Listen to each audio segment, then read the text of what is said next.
सितंबर 2026 एक ऐसी डेडलाइन जो ईबी इन्वेस्टर्स के लिए सिर्फ एक तारीख नहीं बल्कि प्रोटेक्शन और रिस्क के बीच क्लियर लाइन बन चुकी है। अगर आपने इस डेट से पहले अप्लाई किया तो आपका केस लीगली सुरक्षित रहेगा, और अगर बाद में किया तो आपका पूरा इन्वेस्टमेंट, आपका प्रोसेस और आपका ग्रीन कार्ड सपना बीच में अटक सकता है। आज इस वीडियो में हम समझेंगे EB-5 के रूल्स क्या कहते हैं, ये डेडलाइन इतनी क्रिटिकल क्यों है, 2021 में क्या हुआ था, 2026 और 27 की डेट्स में फर्क क्या है, और खासकर इंडियन इन्वेस्टर्स को अभी क्या स्ट्रैटेजी अपनानी चाहिए।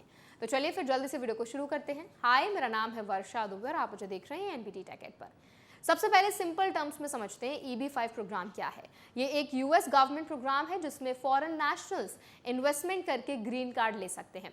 इसमें किसी US एम्प्लॉयर की ज़रूरत नहीं होती और कोई स्पेसिफिक जॉब स्किल्स रिक्वायरमेंट भी नहीं होती। आपका इन्वेस्टमेंट US में जॉब्स क्रिएट करता है और इसके बदले आपको आपके स्पाउस और 21 साल से कम अनमैरिड बच्चों को परमानेंट रेजिडेंस के लिए एलिजिबिलिटी मिलती है। ज़्यादातर लोग इस प्रोग्राम में रीजनल सेंटर्स के थ्रू जाते हैं जहां pooled investment real estate, hotels या इंफ्रास्ट्रक्चर प्रोजेक्ट्स में लगाया जाता है, और यही रूट इस पूरी डेडलाइन से डायरेक्टली जुड़ा हुआ है। अब सबसे इंपॉर्टेंट पॉइंट, सितंबर 30, 2026 की डेडलाइन।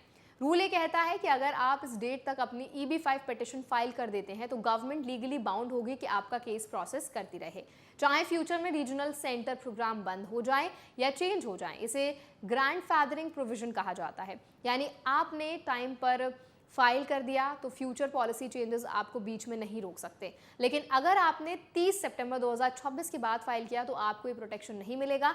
इसका सीधा मतलब है कि अगर कांग्रेस ने प्रोग्राम रिन्यू नहीं किया तो आपका केस फ्रीज हो सकता है, आपका पैसा प्रोजेक्ट में फंसा रह सकता है और आपका इमिग्रेशन प्रोसेस भी रुक सकता है।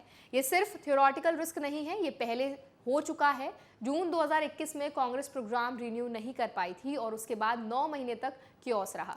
USCIS ने प्रोसेसिंग रोक दी, नई एप्लीकेशन रिजेक्ट होने लगी, एग्जिस्टिंग केसेस फ्रीज हो गए और इन्वेस्टर्स अपना पैसा भी वापस नहीं निकाल पाए। मार्च 2022 तक फैमिलीज लीगल और फाइनेंशियल लिम्बो में फंसी रहीं। इसी एक्सपीरियंस के बाद ग्रैंडफादरिंग रूल लाया गया, लेकिन ये प्रोटेक्शन सिर्फ उन्हीं को मिलेगा जो 30 सितंबर 2026 से पहले फाइल करेंगे। अब यहाँ एक बहुत बड़ा कंफ्यूजन होता है 2026 और 27 की डेट्स को लेकर। 30 सितंबर 2027 वो डेट है जब regional centre programme officially authorised है, लेकिन 30 सितंबर 2026 वो लास्ट डेट है जब आप फाइलिंग करके प्रोटेक्शन ले सकते हैं। यानी अगर आपने 1 अक्टूबर 2026 को भी अप्लाई किया तो टेक्निकली आप वैलिड रूल्स के अंदर अप्लाई कर रहे हैं, लेकिन अगर 2027 में प्रोग्राम रिन्यू नहीं हुआ तो आपका केस सेफ नहीं रहेगा। यही रीजन है कि इस 1 ईयर गैप को हार्ड बाउंड्री माना जा रहा है। अब बात करते हैं पॉलिटिकल रिस्क की। पहले अजम्पशन होता था कि कांग्रेस प्रोग्राम रिन्यू कर देगी, लेकिन अब सिचुएशन बदल रही है। US एडमिनिस्ट्रेशन ने एक नया ऑप्शन गोल्ड कार्ड इंट्रोड्यूस किया है जिसमें एजेंसी से कहा गया है कि वो कंसिडर करें कि क्या वो EB-5 को रिप्लेस या मॉडिफाई कर सकता है। इसका मतलब ये नहीं है कि EB-5 खत्म हो जाएगा, लेकिन एक क्लियर है कि प्रोग्राम का फ्यूचर डिस्कशन में है और अनसर्टेनिटी रियल है। अब इंडियन इन्वेस्टर्स के लिए सिचुएशन और भी सेंसिटिव है। India already unreserved EB-5 category में बैकलॉग फेस कर रहा है। मई 2026 वीजा बुलेटिन के हिसाब से प्रायोरिटी डेट 1 मई 2022 पर है, यानी जो आज फाइल करेगा उसे वीजा के लिए कई साल वेट करना पड़ सकता है।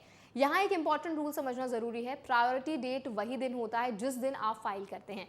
हर महीने की डिले का मतलब है आपका वेट और लंबा होना। लेकिन एक पॉजिटिव पॉइंट भी है, रिजर्व कैटेगरीज जैसे rural areas, high unemployment zones और इंफ्रास्ट्रक्चर प्रोजेक्ट्स में अभी बैकलॉग नहीं है।